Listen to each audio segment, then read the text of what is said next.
I think we all have times in our life when people doubt us, they hate on us, and they tell us we're not going to succeed. And so I wanted to walk you through some of the periods in my life when that has happened to me and give you some of those tidbits and what I've learned from that. And hopefully that helps some of the people watching this in tackling those types of moments in their lives. As some of you know, I was born in Ukraine in 1985 in Kiev, in the capital. And my family decided to immigrate in 1989 to the United States. We first lived in Brooklyn, New York, where many Ukrainian immigrants first settled. And I should mention that my birth name is actually not Gary, believe it or not. It's Igor, which, in English sounds like Igor, right? And so that was the name I was given after one of the czars back in Russia, back in the former Soviet Union, Knyaz Igor. I had a gym teacher in elementary school who would play on that name and basically refer to me as like Igor from Frankenstein, the movie. And, that was not fun when you're just a kid and, you're getting made fun of by your gym teacher. So basically, I requested a name change. I told my parents I didn't like that name. I didn't like how people were reacting to it. So this was back in probably like third grade that I told my parents that, can you find me another name? And I think my aunt was watching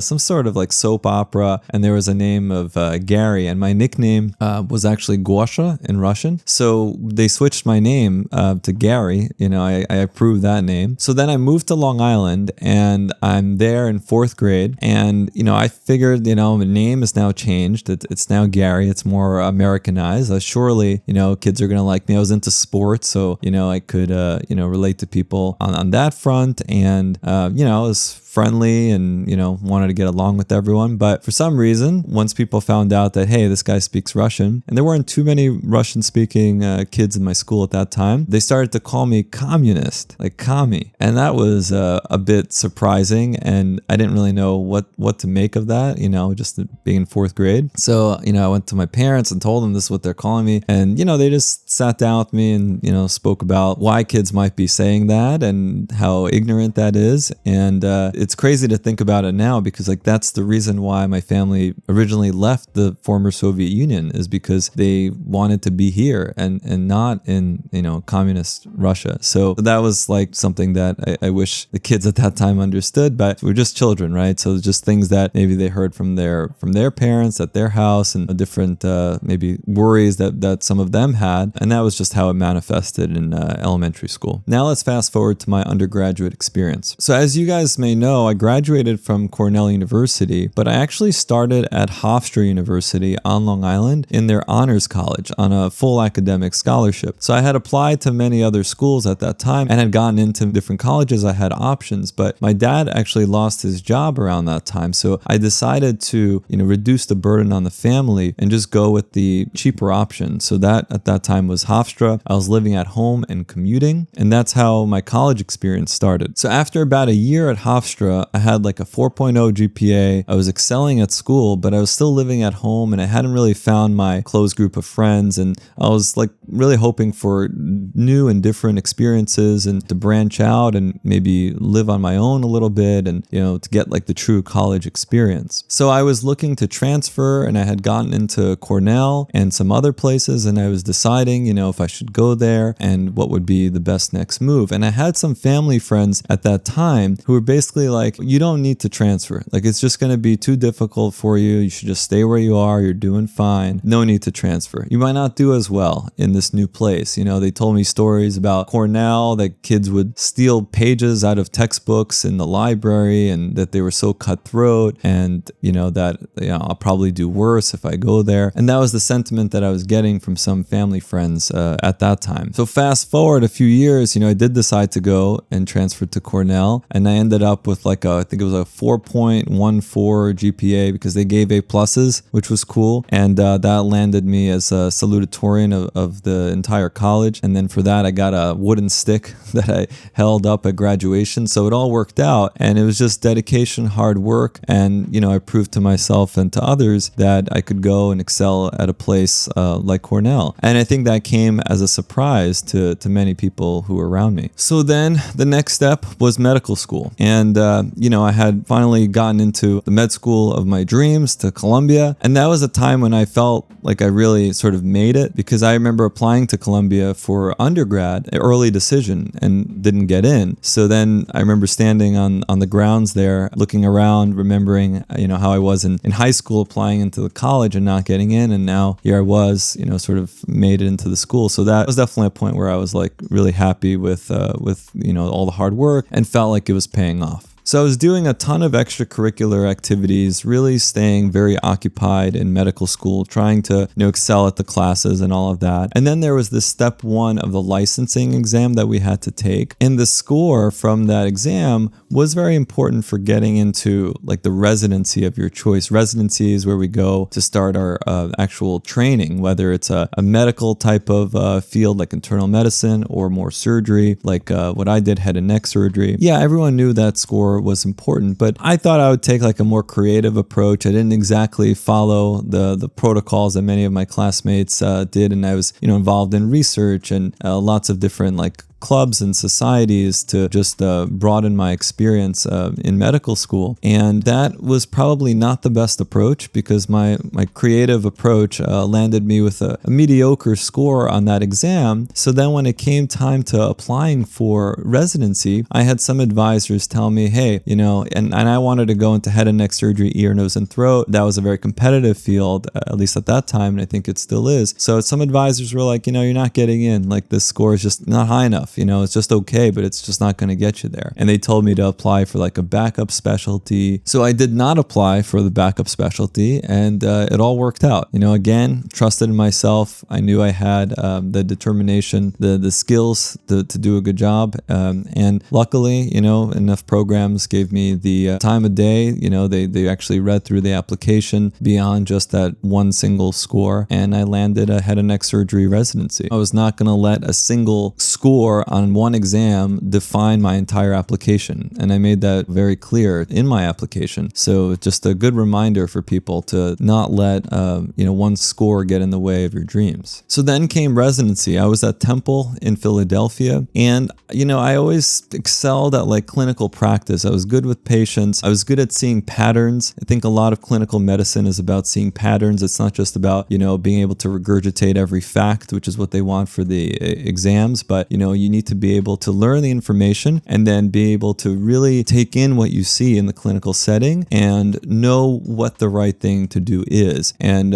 that's a hard skill. And I think some of it can be taught and some of it is just like a gut instinct. So I was good at that. And of course, I prepared well for the surgeries. I was always highly meticulous with my procedures, whether it was something at the bedside, like suturing up a laceration in the ER, or something, more extensive, like a big head and neck cancer surgery where someone was getting their, like throat box removed. Like, we did some pretty extensive procedures. Those were some of my strong suits. However, I was never the fastest surgeon. I always liked to take my time, and I didn't like to rush, unless of course it was like an airway emergency when you have to act fast. And of course I did, but I found that I preferred to just take my time and do the right thing. But I did have an attending or two tell me at one point that I was suturing too slowly, or that I was not getting through a case fast enough, and that, we have another 5 patients today, and, you need to work a little bit faster. And on one hand, I appreciated the feedback, but on the other, I felt like, hey, we should like actually take our time, do the right thing here, and not rush to get the next patient in. And I think that our medical system does prioritize speed, and it does prioritize doing as many procedures as possible in the least amount of time possible. And that's how we get reimbursed often, at least in the insurance-based type of system for reimbursement. And that's how hospitals operate. The more patients they can get in through their system, or the more beds they can fill, and then change one patient out for another patient, the more they get paid. So I think there's a lot of incentive around that. And that will sometimes supersede quality and attention to detail. And yes, those two can sometimes coexist. You can be efficient and fast and still maintain quality and detail, but those don't always go hand in hand. And for me personally, I would always rather take quality over speed. speed. To this day, I take my time with every procedure that I do, and I try to do the best job possible every single procedure. And sometimes that means leaving money on the table. I have some colleagues, maybe they can do a certain procedure twice as fast and they can get another procedure done and they're making more money. That truly is not the most important thing for me. That is not what leads to me feeling most satisfied. If I do the best job I possibly can each and every time and I see nice results for my patients and they're happy, that's where true satisfaction comes in. So during residency, I decided to pursue a facial plastic surgery and reconstruction fellowship, and that was through the AAF PRS. And during that fellowship, it was just a 1-year type of fellowship. So you're already starting to think about what's the next step. Like, where am I going to work? Am I going to do my own thing? Am I going to go work for someone? Am I working for the hospital? Am I doing academic medicine? All those types of decisions have to be made. And some of my advisors in fellowship, they told me, look, if you want to go to New York City and start your own practice, you have to take insurance. There's no other way to do it because you're not going to have enough patients to get by. And,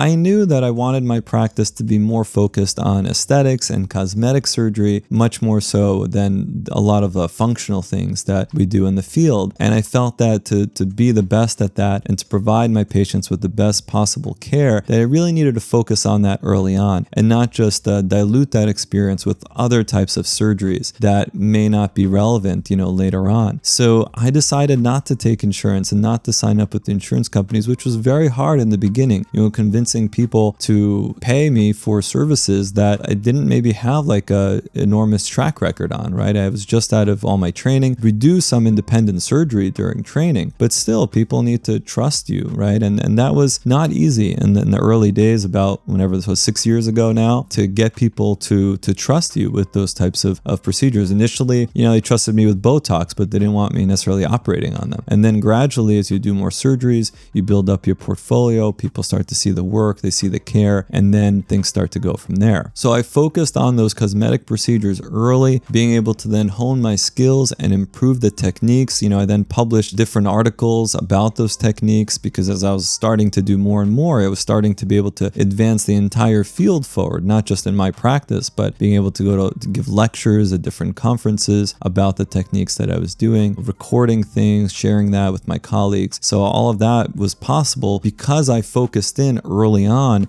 because I didn't just do everything. And, if I took insurance, I would have been forced to do a lot of other things that I didn't really want to be doing. Again, another example of just believing in yourself and not always listening to others who maybe went through a similar process but had their own journey, and just having the confidence to take things on and do things in your own way, in your own style. I think that's a really important message. And now let's talk about some of the more recent haters. So these are a lot of the online trolls that I get. These are people in different forums online that, spread misinformation about who I am, about my practice patterns, about all types of stuff. So look, I knew that when I decided to do more of these videos, when I decided to be a bit more public with the information and to be out there, put my face out there, I knew that I would get some of this type of hate. And one of the most common themes is people pointing out that, hey, you're doing all this hair surgery, but you have no hair. How can I trust you, right? Like, I wouldn't trust a skinny chef. So like, why would I trust a bald hair surgeon? And,